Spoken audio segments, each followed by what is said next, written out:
मैं कहूंगा कि जरदारी साहब जमहूरियत से बदतरीन इंतकाम ले रहे हैं। वो जो डेमोक्रेसी से रिवेंज है उसका बदतरीन इंतकाम की ये शक्ल है कि पाकिस्तान के जमहूरी निजाम के साथ इससे बदतरीन खिलवाड़ हो ही नहीं सकता। सूरत हाल बड़ी क्लियर है, नंबर्स में होता है हमेशा वोट, जिसके वोट बैलेट बॉक्स से निकलते हैं, जितना बैलेट हुआ वो जीत जाता है, और ये हुआ भी अभी। अब नंबर क्लियर है कि वजारत आला के लिए पीटीआई और काफ लीग के मुश्तरका उम्मीदवार के पास इतने वोट हैं। अब फिर वही मामला हो रहा है जिसका आगाज किया जा रहा था। तो जब जमहूरी लोग गैर जमहूरी रवैये रख रहे हैं तो फिर क्या कहा जाए कि ये जमहूरियत है, इसमें जमहूरियत की बालादस्ती होगी? ये क्या हो रहा है पंजाब में? असल में ये इक़्तिदार की जंग में हवस इंतहा को पहुंच चुकी है। और आप देखें मुदस्सिर के यही लोग हैं जो 2018 में कहते थे कि जी ये मैंडेट हमारा चुराया गया है। अब साबित हुआ कि असल में इन्हीं की सोच गैर जमहूरी है। मैंडेट को ये लोग नहीं मानते, जब सबको नजर आ रहा है। खुद इन्होंने शिकस्त तस्लीम की। पीडीएम ने कहा कि बड़ी बुरी शिकस्त हुई है, पीडीएम के इजलास में कहा गया कि ये तो नून लीग का गढ़ था, यहाँ पर शिकस्त हो गई, सब कुछ माना। लेकिन उसके बावजूद अब ये इसलिए किया जा रहा है क्योंकि इनको ये डर है कि अगर यहाँ पर अब हमजा की हुकूमत यानी पीडीएम की हुकूमत नहीं रहती बेसिकली, तो उसके बाद पंजाब और खैबर पख्तूनख्वा तहरीक इंसाफ के पास चले जाएंगे और हमारे केसेस हैं, यानी फिर वो जो इमरान खान के खिलाफ केसेस बनाना चाहते थे एंटी करप्शन में दीगर जगहों पर, वो अब उनके हाथ में तलवार आ जाएगी। और इमरान खान पहले कह चुके हैं मैं किसी को छोड़ूंगा नहीं।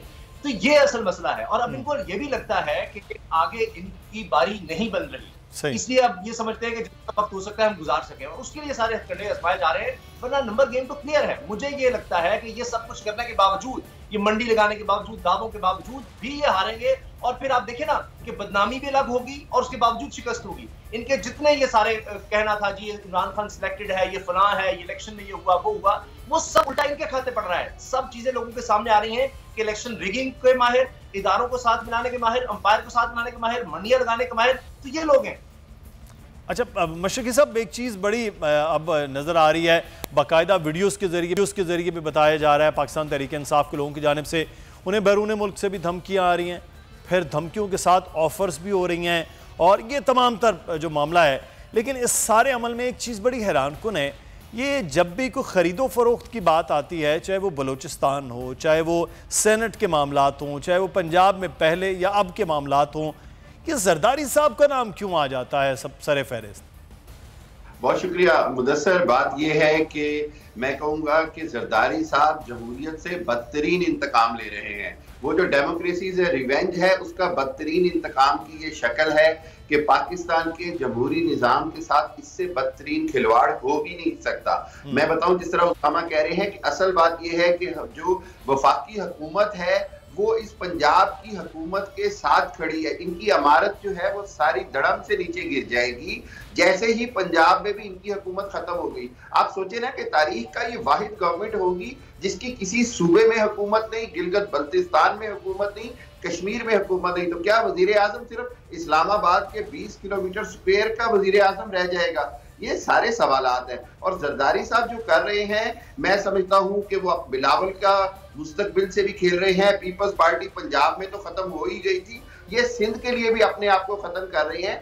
बिकॉज इस बाई इलेक्शन के रिजल्ट ने एक बात साबित कर दी जो मैं बार बार कहता रहा हूं कि अगर पब्लिक सपोर्ट हो तो दुनिया की कोई स्टैब्लिशमेंट, कोई इदारा, कोई भी कुव्वत पब्लिक के जो मैंडेट है या पब्लिक का फैसला है उसके खिलाफ नहीं जा सकती। और मुदस्सिर यही हुआ है। आपने देखे कि तमाम सर्वेज, तमाम चीजें जो थी वो पीटीआई के हक में थी, फिर भी कहा जा रहा था कि नहीं कुछ ना कुछ हो जाएगा, कहीं ना कहीं से कोई ना कोई जादू हो जाएगा और पीएमएलएन सीटें जीत जाएगी। जबकि नविश्ता दीवार ये है कि पीटीआई सीटें जीत गई है।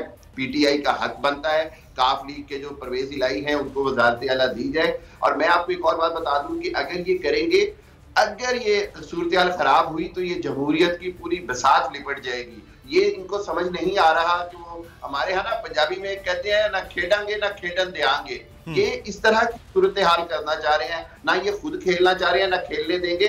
तो ये मुल्क के साथ खिलवाड़ है, ये पाकिस्तान की जमहूरियत के साथ इंतकाम है। और मैं जरदारी साहब से एक्सपेक्ट नहीं करता था कि इस हद तक चले जाएंगे। एक सामने शिकस्त हुई है, आपको क्लीन स्वीप कर दिया गया, अवाम ने आपके खिलाफ फैसला दिया, ग्रेसफुली आप उसको एक्सेप्ट करें। आप दूसरों के लिए बातें करते हैं, मिसालें देते हैं मियां नसीहत बनते हैं और खुद जो हैं वो किसी चीज पर अमल नहीं करना चाह रहे। कभी सिंध हाउस में मंडी लगा ली, कभी पंजाब में, कभी होटलों में।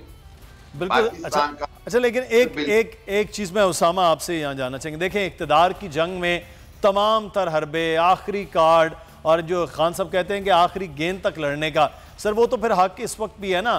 पंजाब की हुकूमत जो मौजूदा है, तो वो अब लोगों को, किसी को टर्की भेज दिया जाए, किसी को अमेरिका भेज दिया जाए, किसी को डरा लिया जाए, किसी को लालच दे दिया जाए।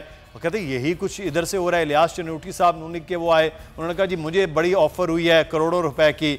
फिर उन्होंने कहा जी कि जो शरकपुरी साहब हैं, जलील साहब, उनको हटवा लिया गया। कहते उधर भी ये कुछ हो रहा है और इधर भी हो रहा है, तो हक सबका है। उस हक में दोनों रेस लगा रहे हैं। और अगर आज पंजाब की हुकूमत न रही नून लीग के पास या PDM के पास, तो फिर तो सर विफाक में चंद किलोमीटर की वजारत उज़्मा लेकर उन्होंने करना क्या है? तो सर फेयर गेम तो होनी चाहिए ना। आपकी बात दुरुस्त है, आखिरी गेंद तक खेलना, आखिरी वक्त तक मुकाबला करना, लेकिन मुकाबले के कुछ रूल्स एंड रेगुलेशंस होते हैं। ये तो नहीं है कि जाकर जनाब अब आप बॉल टेम्परिंग शुरू कर दें या जाकर अंपायर की जेब में जनाब पैसे डाल दें और कहें कि जनाब ये आखिरी गेंद तक हम खेल रहे हैं। ऐसा तो नहीं हो सकता। ये बिल्कुल ये जवाब जरूर घड़ा जाता है शरकपुरी साहब वाला, दीगर, लेकिन शरकपुरी साहब पहले से आपको पता है नाराज काफी अरसे से चल रहे हैं और फिर उन्होंने इलेक्शन से पहले ही ये इस्तीफा दे दिया था। दूसरी चीज ये कि इमरान खान साहब की हुकूमत जब गिर रही थी तब उनके पास भी मौका था। शेख रशीद कहते हैं हमें भी पैसे लगाने चाहिए, हमें भी खैबर पख्तूनख्वा हाउस सजाना चाहिए, ये सब कुछ करना चाहिए। अब देखिए ना, इमरान खान के पास नंबर पूरे हैं, उनको क्या जरूरत है इस वक्त खरीदारी करने की? उनको क्या पड़ी है कि जनाब वो ये काम करें? उनके पास नंबर अपने हैं, तो वो खामखा जनाब इस तरह का खेल खेल कर तो उल्टा बदनामी अपने गले लेंगे। मसला तो उनका है जिनके पास नंबर पूरे नहीं है, उन्होंने लोगों को तोड़ना है। इसके लिए वो अब तो दो कर रहे हैं। गायब करने का किसने कहा है? इमरान खान साहब ने कहा है 5-7 बंदे गायब कर देंगे हम। वो तो वज़ीर दाखिला राना सनाउल्लाह साहब ने कहा है हम बंदे गायब कर देंगे। ये जनाब इनके अगर 10 चले जाएंगे, सीनियर साफों के थ्रू कौन ये खबरें फैला रहा है कि 10 लोग जनाब इनके हमारे साथ हैं, इस तरह से है। ये तो उनको इस वक्त जरूरत है। इमरान खान तो कह रहा है इलेक्शन में चले, आ जाए इलेक्शन में, और ये भी करके देख लें। ये अगर इस तरह से, जिसका मुझे इम्कान नजर नहीं आता, क्योंकि इस दफा इमरान खान साहब भी सीखे हैं ना काफी कुछ। वो कहते हैं हार से सीखना चाहिए। उन्होंने भी अब डरबे में मुर्गे बंद कर दिए हैं, उन्होंने भी वो होटल बुक करवा लिए हैं। इतनी शर्म आती है यकीन करें मुदस्सिर कि दुनिया में आप देखें मिसाल जी, वो बर्तानिया में भी तो हुआ है, वो उसने भी रोया, वो चला गया वज़ीर आज़म, वहां उन्होंने होटल बुक किए सारों ने। और ऐसे निगरानी करनी पड़ती है जैसे खुदा न खासा पता, जेल में लोग बंद किए जाते हैं ना, बाहर ना भाग जाए। किसी का फोन तो नहीं आ रहा, देखो इसको किसका फोन आया है, भाई को फोन ना सुने, हलफ ले लिए जा रहे हैं, ये किया जा रहा है। यहाँ ये तो हाल है। सब्सक्राइब करें और बेल दबाएं ताकि कोई खबर रह न जाए।